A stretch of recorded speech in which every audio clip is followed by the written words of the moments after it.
Assalamualaikum warahmatullahi wabarakatuh. Halo Bapak Ibu Guru hebat. Pada kesempatan ini saya Siti Nugraheni dari SD Negeri Jono II Kabupaten Sragen CGP Angkatan 7 akan menyampaikan tentang aksi nyata dari modul 1.4 tentang budaya positif. Latar belakang: murid cenderung tidak suka dan terpaksa mematuhi peraturan karena jika melanggar peraturan akan mendapatkan hukuman yang sifatnya cenderung mempermalukan dirinya. Tujuan aksi nyata yaitu menciptakan siswa yang merdeka belajar, disiplin diri, dan berkarakter kuat. Menumbuhkan budaya positif di lingkungan sekolah dengan nilai-nilai kebajikan universal. Tolak ukur: terbentuknya keyakinan kelas melalui kegiatan kesepakatan kelas yang dilaksanakan wali kelas dan siswa. Siswa mampu menerapkan dan menjalankan keyakinan kelas yang telah disepakati bersama. Lini masa tindakan yaitu berkonsultasi dengan kepala sekolah mengenai budaya positif dan implementasinya, diseminasi budaya positif dengan rekan sejawat, membuat keyakinan kelas dengan berkoordinasi dengan rekan wali kelas, memantau dan mengevaluasi keyakinan kelas. Dukungan yang dibutuhkan yaitu warga sekolah, dukungan dari seluruh warga sekolah agar program tindakan yang disusun dapat berjalan. Kemudian sarana dan prasarana. Sarana prasarana untuk mendukung dan menumbuhkan pelaksanaan budaya positif. Berikut ini adalah diseminasi, menyebarkan pemahaman dan pengenalan tentang budaya positif yang saya lakukan di SD Negeri Jono II. Bismillahirrahmanirrahim. Assalamualaikum warahmatullahi wabarakatuh. Waalaikumsalam warahmatullahi wabarakatuh. Yang terhormat Ibu Kepala Sekolah SD Jono II yang ini berhalangan hadir karena ada acara rapat persiapan KN, dan yang saya hormati Bapak Ibu Guru SD Jono II. Pada kesempatan ini sebelumnya saya mengucapkan terima kasih untuk waktunya sebentar Bapak Ibu semua, dan saya di sini nanti akan menyampaikan diseminasi tentang budaya positif sebagai aksi nyata saya sebagai guru penggerak. Yang artinya harapannya saya dan juga Bapak Ibu semua bisa bekerja sama, berkolaborasi untuk membudayakan budaya positif di SD Jono II. Oke Bapak Ibu, berikutnya saya mohon izin berdiri di sini. Oke, di sini saya bukan berarti saya mungkin lebih paham, kemudian di sini saya juga masih belajar, dan saya di sini juga nanti saling belajar, saling sharing sama Bapak Ibu semua.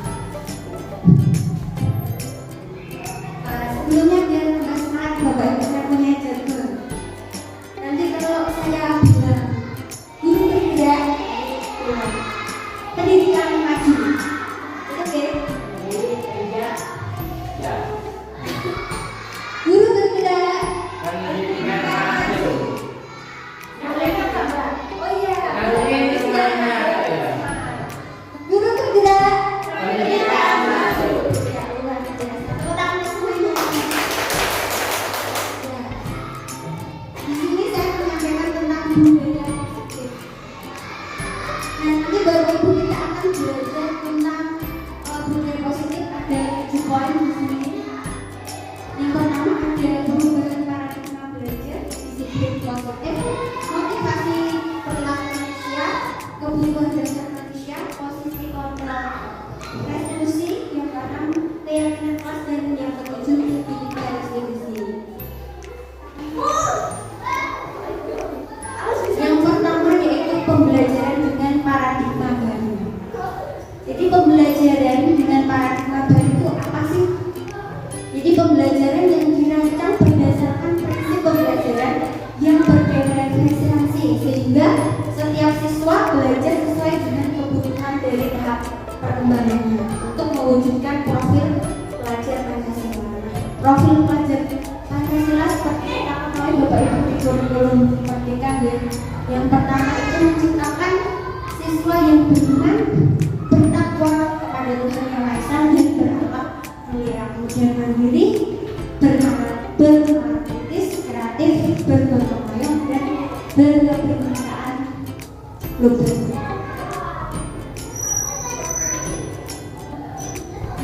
Kemudian yaitu disiplin positif. Mungkin tidak asing ya Bapak Ibu untuk tentang kata disiplin positif. Itu yaitu cara penerapan disiplin yang mengajarkan anak bertanggung jawab dan menumbuhkan kesadaran diri berdasarkan nilai-nilai kebajikan. Jadi anak itu melaksanakan kedisiplinan diharapkan yaitu sadar dan juga tanggung jawab atas nilai-nilai yang dia yakini, sehingga dapat membuat murid memahami dan menyadari berdasarkan motivasi internal, bukan karena paksaan, ujian atau hukum.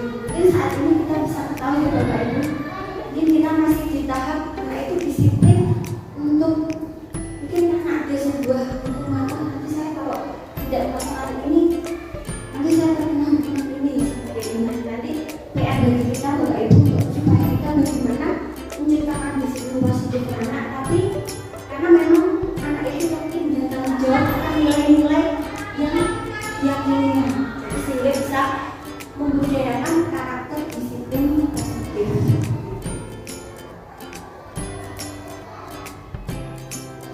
Nah, untuk menciptakan disiplin positif itu Bapak Ibu guru ada kebutuhan dasar manusia khususnya anak, yaitu bertahan hidup, kasih sayang dan rasa diterima, penguasaan, kebebasan dan kesenangan. Seperti kita ketahui deh, untuk anak usia SD memang masih dibutuhkan rasa kasih sayang, rasa ingin jadi bebas, bermain, senang, seperti itu. Jadi memang kita sebagai guru harus bisa membimbing kebutuhan anak itu dengan baik.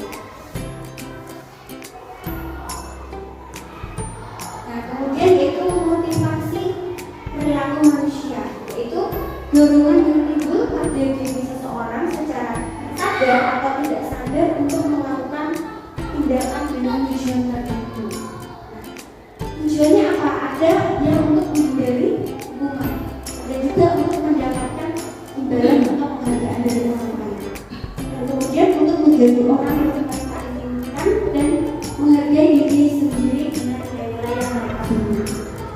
Nah, dari motivasi perilaku ini diharapkan motivasinya karena sebenarnya orang tersebut menghargai dirinya sendiri dan juga meyakini nilai-nilai yang mereka punya, supaya mereka bisa mempunyai rasa tanggung jawab. Bukan sebenarnya bukan untuk menghindari hukuman atau mendapatkan penghargaan. Nah, karena dalam tujuan tadi untuk menghindari hukuman, untuk mendapatkan sebuah penghargaan, itu baru motivasi eksternal, itu namanya motivasi eksternal. Jadi motivasinya belum tertanam pada diri anak seperti itu. Nah, sedangkan ini yang diharapkan kita sebagai guru, anak memiliki motivasi secara internal untuk menjadi orang yang mereka inginkan dan menghargai diri sendiri dengan nilai-nilai yang mereka punya. Jadi bukan karena untuk menghindari sebuah hukuman dan pemberian penghargaan.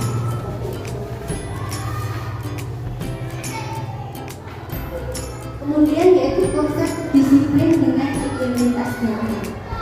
Di sini ada hukuman dan penghargaan. Bapak Ibu, seperti yang kita bisa lihat di kehidupan kita dalam pembelajaran ya.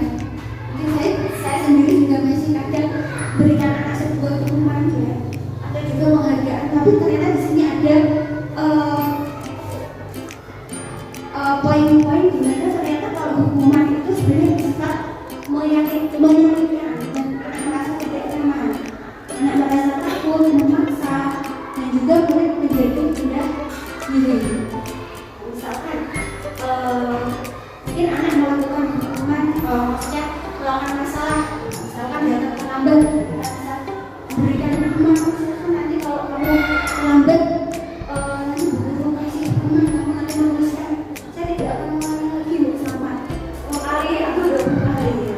Mungkin itu masih kita lakukan, saya pun juga ya. Ini ya bagi kita Bapak Ibu untuk mengubah mindset tersebut. Jadi kita merubah bukan untuk memberi hukuman, tapi memperbaiki kesalahannya. Bagaimana cara memperbaiki kesalahan tersebut.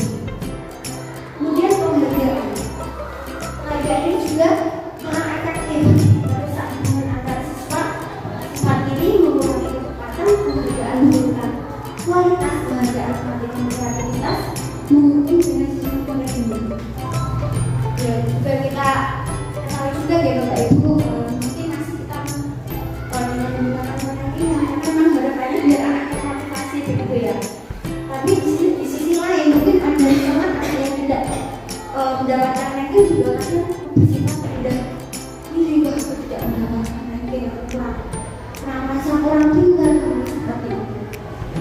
Jadi itu konsep disiplin dan identitas itu. Kemudian konsep disiplin dengan identitas sukses. Di sini ada konsekuensi dan restitusi. Kalau konsekuensi di situ ada penguatan dan jangka pendek, monitoring terus menerus, murid mengalami perhatian. Misalkan Bapak Ibu mungkin ada anak yang melakukan masalah atau melanggar sebuah peraturan, misalkan ada yang membuang sampah sembarangan, kita bisa memberikan konsekuensi. Konsekuensinya apa?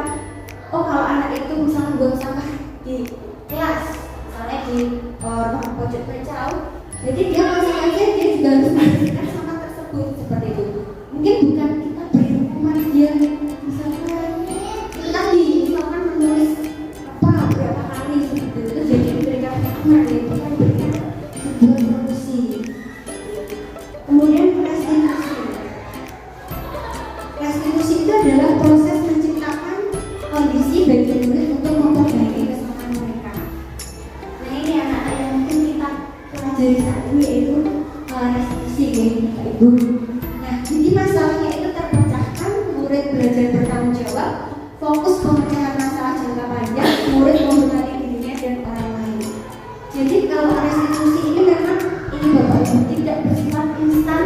Kita bisa membentuk anak atau karakter anak secara instan. Misalkan karakternya dia malas, mungkin langsung dia jadi tidak Bapak Ibu ya. Memang membutuhkan sebuah proses. Jadi kalau restitusi ini kita memberikan sebuah solusi permasalahan. Tapi kalau kita lihat di SD kita ya, ada mungkin anak yang mungkin lebih tepatnya mungkin dikasih hukuman seperti itu ya, karena saking ada murid yang mungkin masalahnya atau kenakalannya luar biasa ya. Tapi ya kita juga baik, kita melaksanakan restitusinya memang harus ya gitu. Jadi memang harus secara proses ya, tidak instan, memang harus kita laksanakan mencari sebuah solusinya. Nah, kemudian misalkan dalam mengatasi anak ada sebuah masalah, posisi kontrol seorang guru seperti apa? Kita Bapak Ibu. Nah, di sini ada 5 posisi kontrol. Mana Bapak Ibu masih semangat? Coba contoh lagi ya. Guru bergerak.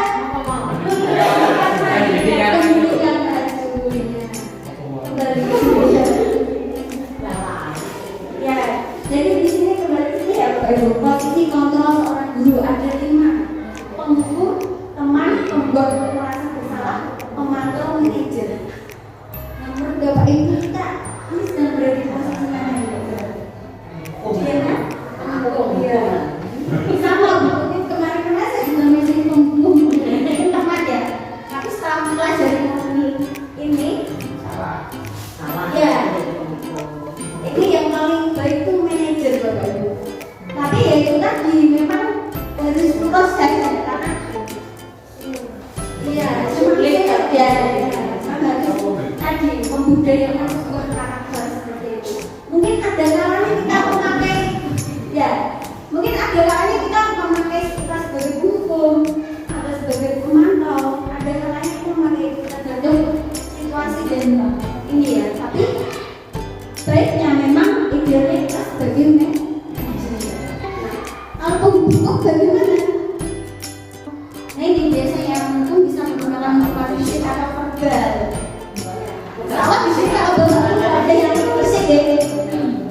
Terima kasih. Nah, kemudian yaitu membuat merasa bersalah. Jadi posisi ini biasanya guru akan bersuara orang lembut. Ya, kemudian posisi guru sebagai teman.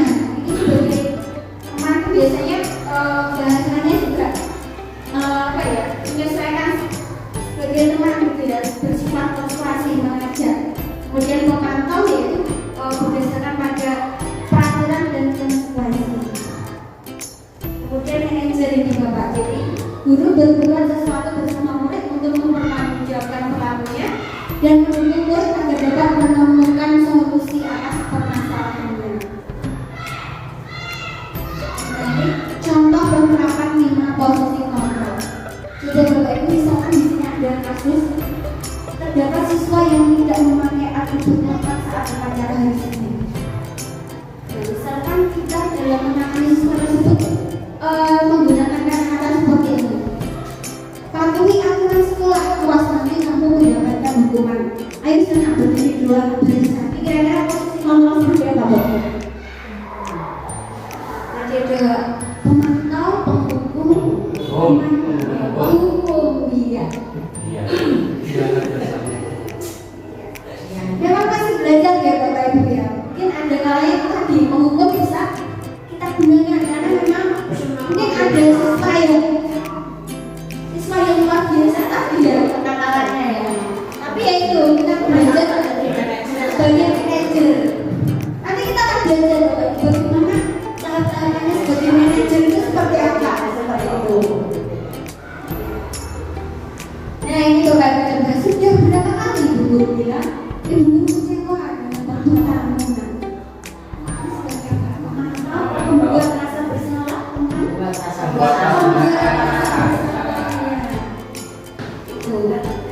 kemudian ayolah nak jangan seperti itu, kamu harus ngerti. Ya sebagai teman. Kadang nakal ya. Iya. Ini karena dia sedang praktekkan juga ya. Iya, praktekkan. Ini maaf ya sebenarnya. Iya, sebenarnya. Kamu sudah melanggar aturan apa konsekuensinya? Apa itu? Kok sudah juga? Mantap. Ya, di sini mantap. Mantap. Oh, mantap, ya. Di sini mau udah aku kayak hari Enggak, pemantau manajer di betul ya teman-teman. Kemudian yang terakhir ini ya, apakah kamu tahu kesalahanmu? Bagaimana kamu akan memperbaiki kesalahanmu? Jadi anak kita hanya dulu Oh, kan mau hukum orang. memang kalau mungkin secara teorinya gampang ya Bapak Ibu, tapi nanti ketika prakteknya itu ya.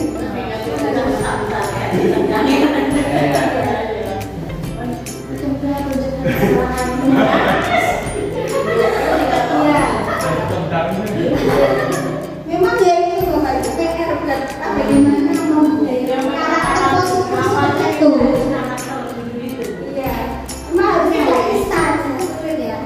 Nah kemudian selanjutnya poin keyakinan sekolah atau kelas. Nah biasanya kita dengar itu biasanya peraturan ya Bapak Ibu. Kenapa kok keyakinan kelas? Ya, aku sih. Ibu kalau keyakinan kelas Pak. Coba Bapak Ibu misalkan ada sebuah kalimat misalkan kita saat mengendarai sepeda motor kita menggunakan helm itu, motivasi kita menggunakan helm itu untuk apa?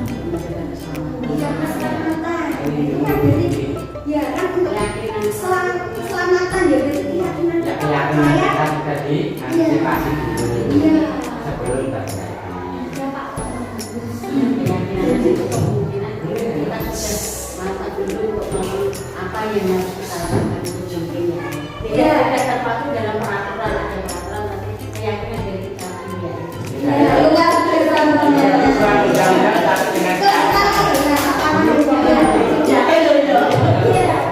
Jadi memang seperti itu, kalau keyakinan kita di dalam diri kita sudah yakin penting untuk semangat, penting buat kita. Jadi bukan hanya sekedar peraturan yang biasa.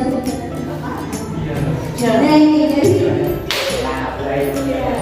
seseorang yang betul-betul dan bersemangat untuk menjalankan keyakinannya terhadap nilai-nilai kebaikan daripada hanya sekedar mengikuti serangkaian peraturan tertulis tanpa makna. Nah, keyakinan kelas ini guru berperan dalam mewujudkan terbentuknya keyakinan sekolah atau kelas dengan adanya kesepakatan antara guru dan murid. Keyakinan sekolah atau kelas berupaya pernyataan universal yang mudah diingat, dipahami dan harus diterapkan dalam lingkungan sekolah. Nah ini contoh keyakinan sekolah atau kelas di Bapak Ibu.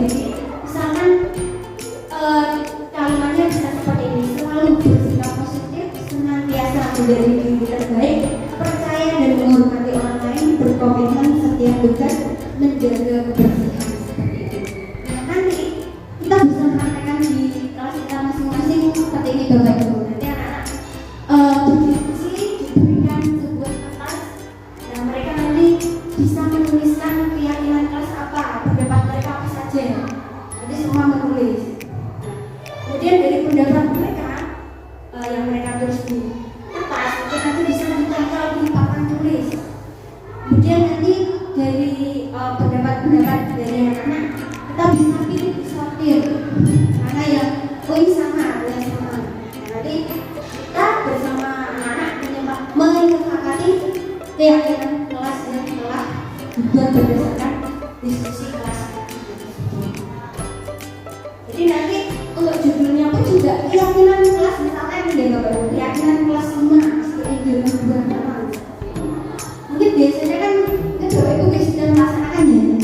Misalkan mungkin kalimatnya jangan membuang sampah sembarangan. Tapi bukan seperti itu Bapak Ibu. Kalimatnya lebih tadi supaya memberikan kata yang berbeda. Lebih anak itu yakin terhadap nilai-nilai yang ingin mereka pegang teguh.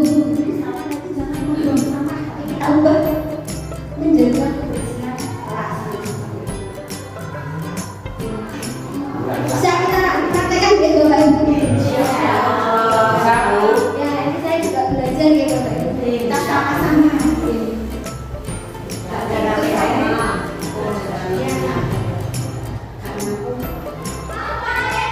Kemudian tadi segitiga diskusi dalam penyelesaian masalah.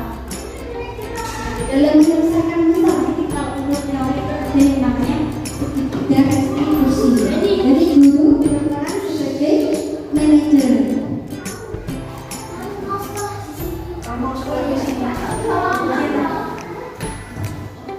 Jadi guru itu berperan sebagai manajer menggunakan segitiga restitusi dalam penyelesaian masalah melalui 3 tahapan. Itu tadi ya Bapak Ibu, dalam menyelesaikan masalah ada 3 tahapan, yaitu validasi menstabilkan identitas, validasi tindakan yang salah, dan kemudian menanyakan keyakinan. Tujuannya apa? Tujuannya yaitu menghasilkan murid yang mandiri dan bertanggung jawab.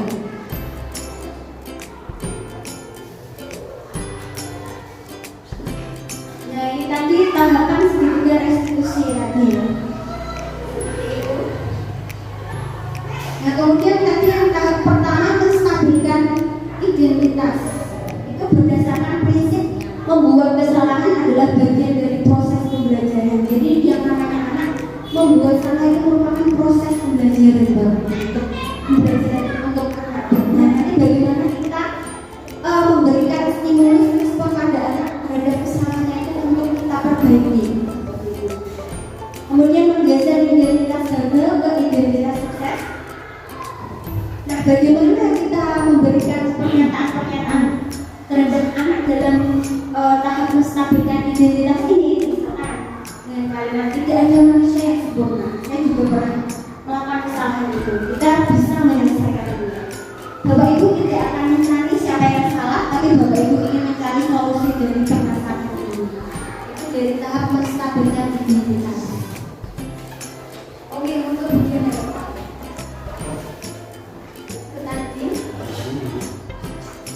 Yang kedua yaitu tahap validasi tindakan yang salah, yaitu berdasarkan prinsip setiap perilaku berupaya memenuhi suatu kebutuhan tertentu. Yang kedua, guru akan bergeser dari pemikiran stimulus respon menjadi proaktif.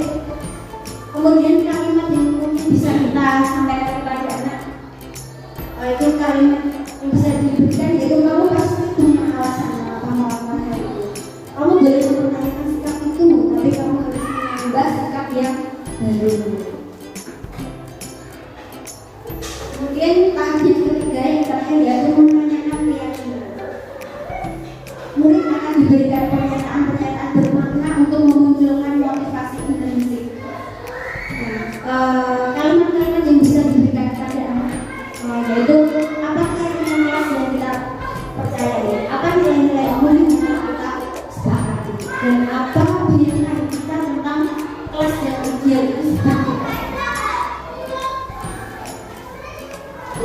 itu tadi Bapak Ibu materi tentang budaya positif. Karena untuk mewujudkan budaya positif itu sendiri memang butuh kerjasama kolaborasi antar setiap guru. Karena satu guru dengan satu guru lainnya juga mungkin kurang optimal, ya. Mungkin butuh kerjasamanya antar seluruh warga sekolah di SD 22 ini. Maka harapannya semoga budaya positif ini bisa membudayakan karakter anak dengan baik.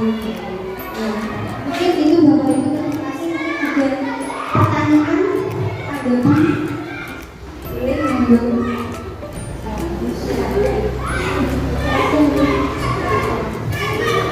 Makanya bisa kok bisa dilaksanakan ya Bapak Ibu.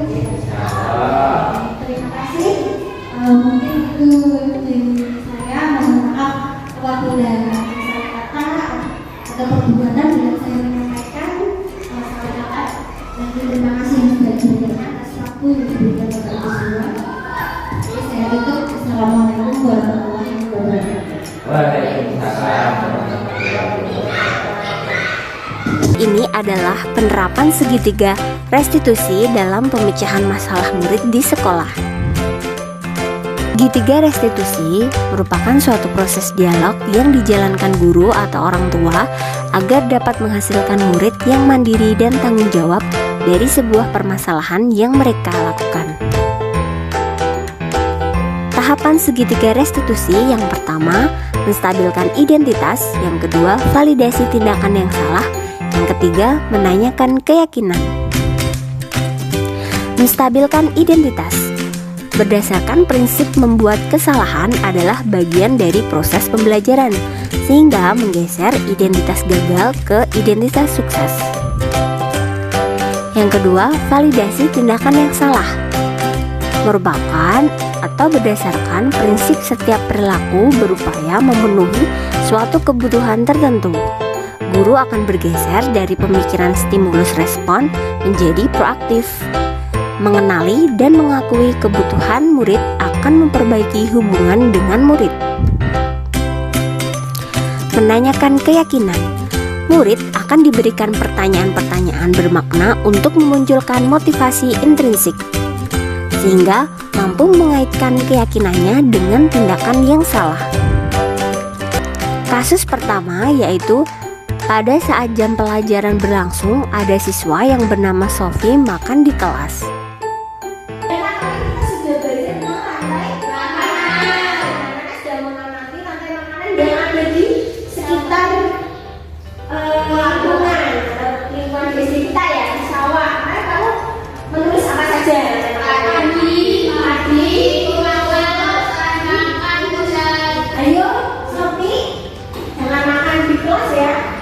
Apalagi kita sudah belajar bareng di sini.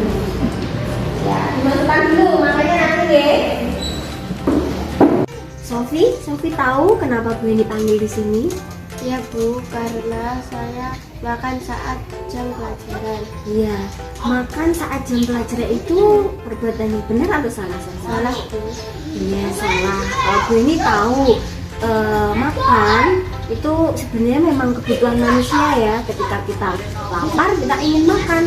Tapi Sophie juga harus tahu, makan itu kita juga harus tahu tempat dan waktunya. Itu ya Sophie? Ya Bu.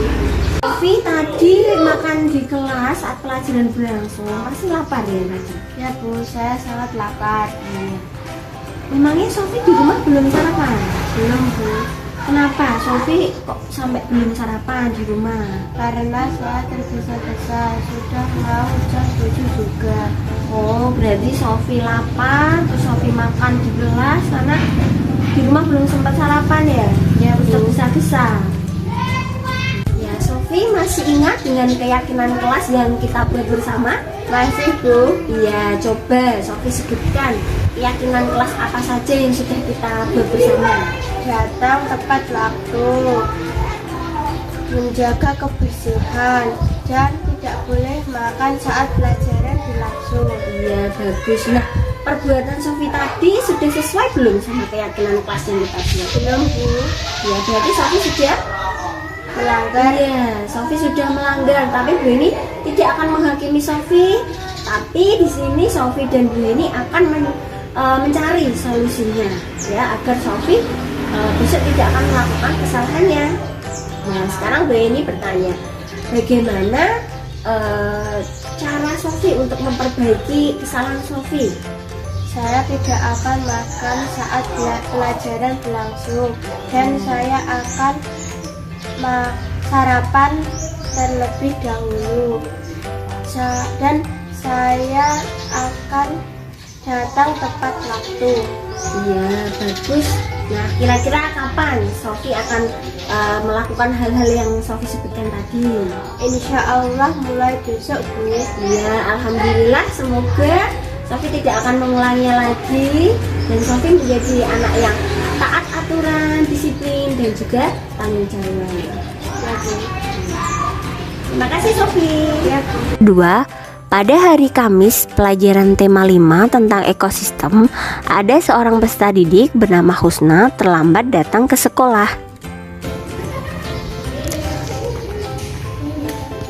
Bagaimana sudah paham anak? Sudah.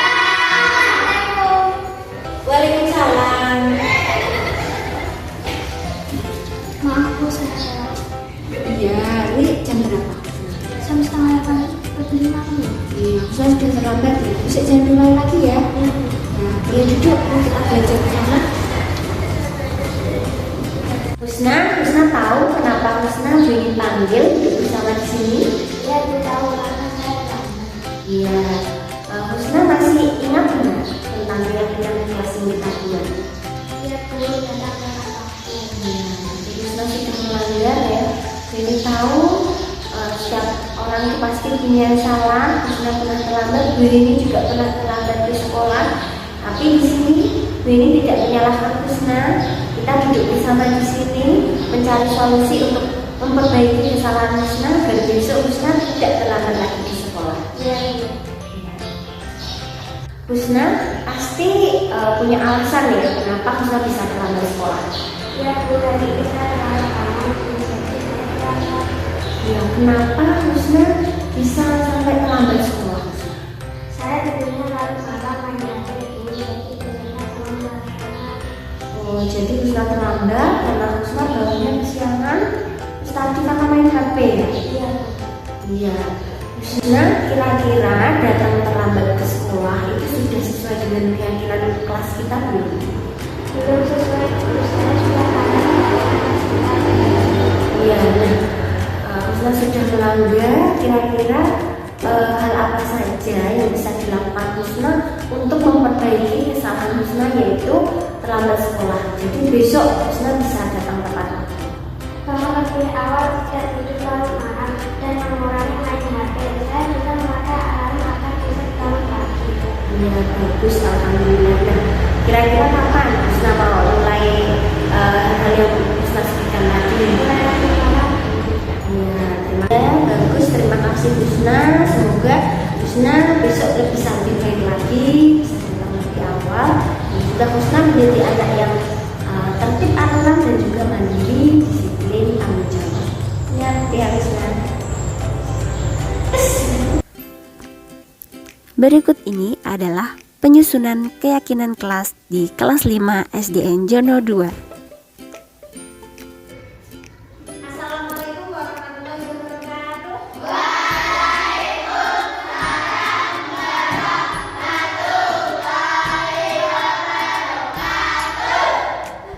Bagaimana kabarnya hari ini?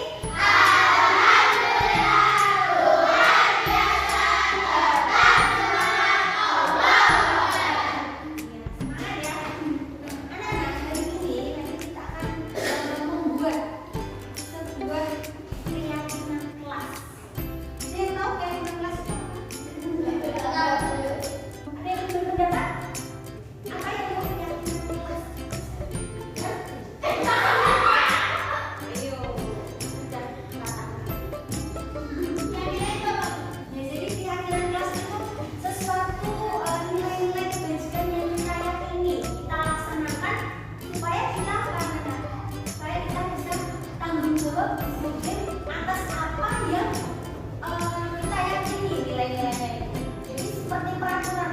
Tapi ini beda beda. Ini suatu nilai-nilai kebajikan yang kita yakini, yang harus kita laksanakan. Agar apa? Agar anak-anak ini bisa tanggung jawab dan disiplin atas apa yang kamu yakini di dalam kelas kita. Nah, contohnya keyakinan kelas apa? Misalkan anak-anak belajar, misal kalau belajar itu merupakan kewajiban kita ya sebagai anak. Misalkan menyapu ya, kalau menyapu terus membuang sampah ada tempatnya. Nah, itu tadi menyapu ya di kelas ya, kayak kita percayai tiket kelas. Kalau tiket kelas sudah merupakan kewajiban kita ya, kewajiban anak-anak di kelas ini. Tapi kalau keyakinan itu seperti aturan, tapi berbeda. Jadi kalau keyakinan itu lebih nilai-nilai kita yang kita yakini agar anak-anak bisa tanggung jawab melaksanakan nilai-nilai yang kamu yakini tadi.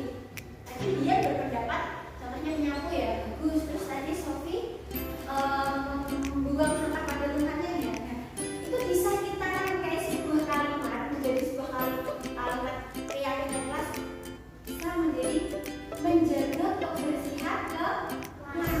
Nah, menjaga kebersihan kelas itu kan termasuk tadi membuang sampah pada tempatnya, terus menyapu, membersihkan seperti itu. Paham anak-anak?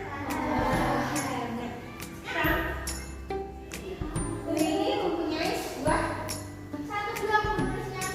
Yes, Bumi ini punya sebuah kartu ya. Anak-anak silakan nanti berpendapat. Kamu berpendapat tentang keyakinan kelas apa yang kamu yakini?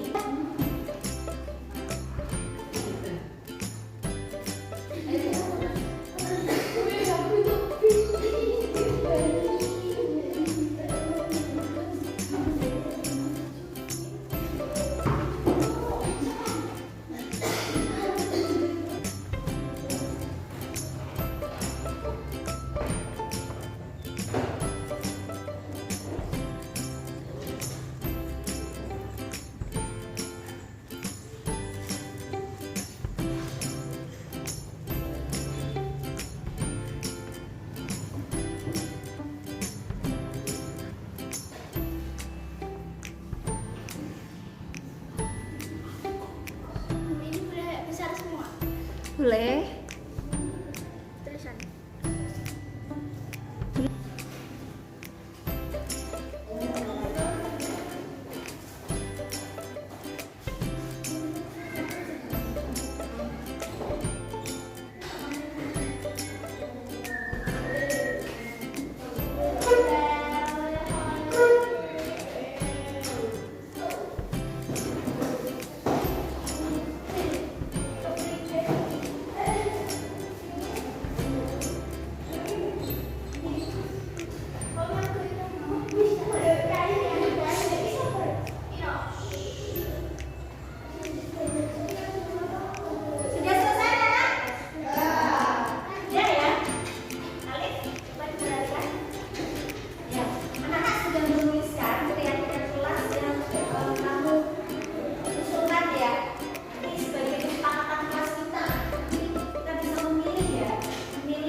bagaimana perasaanmu Alif ketika tadi buat keyakinan kelas?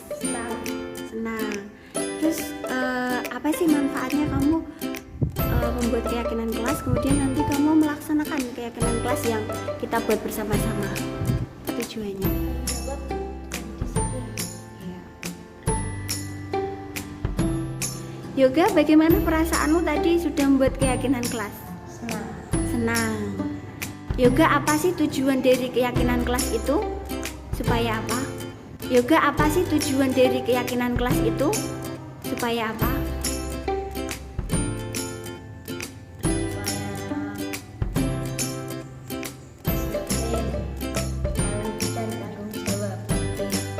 Testimoni dari rekan guru terkait dengan kegiatan diseminasi budaya positif di SD Negeri Jono II. Yang pertama dari Ibu Dwi Lili Suryani.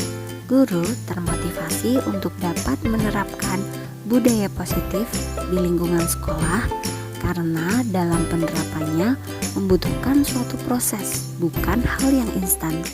Guru dapat mengetahui langkah-langkah penyelesaian masalah anak melalui segitiga restitusi. Adapun tahapannya yaitu menstabilkan identitas, validasi tindakan yang salah, dan menanyakan keyakinan.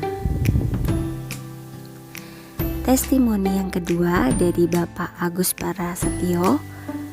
Dari kegiatan diseminasi ini, guru dapat mengetahui dan merefleksikan diri selama ini sudah menerapkan posisi kontrol apa dalam menyelesaikan sebuah permasalahan anak, di mana dari posisi kontrol sebagai penghukum, pemantau, teman, pembuat merasa bersalah, dan manajer. Posisi kontrol yang baik adalah sebagai manajer. Testimoni yang ketiga yaitu dari Ibu Diana Purnami. Guru semangat untuk menerapkan budaya positif dan juga termotivasi untuk membuat keyakinan kelas, di mana ternyata keyakinan kelas itu berbeda dengan peraturan kelas. Keyakinan kelas merupakan suatu hal yang diyakini atas nilai-nilai kebajikan untuk dijalankan bersama-sama. Misalnya saling menghargai, bersikap jujur, menjaga keamanan, dan membersihkan lingkungan.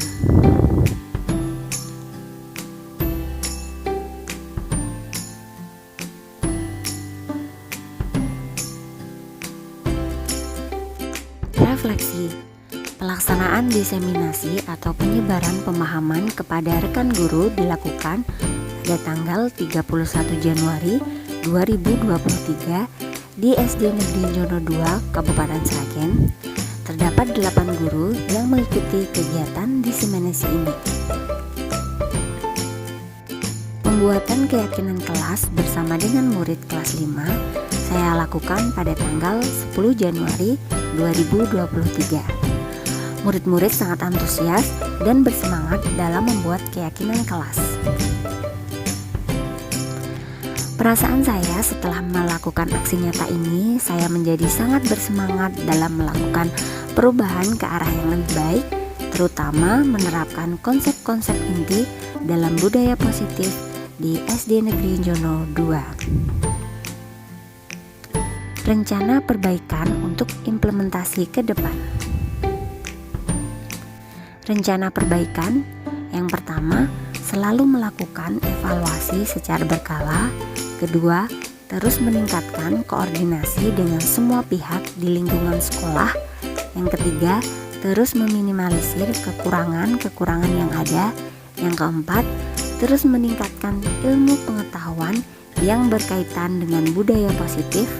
Dan yang terakhir, selalu menganalisis kebermanfaatan hasil diseminasi tersebut terhadap murid dan lingkungan belajar.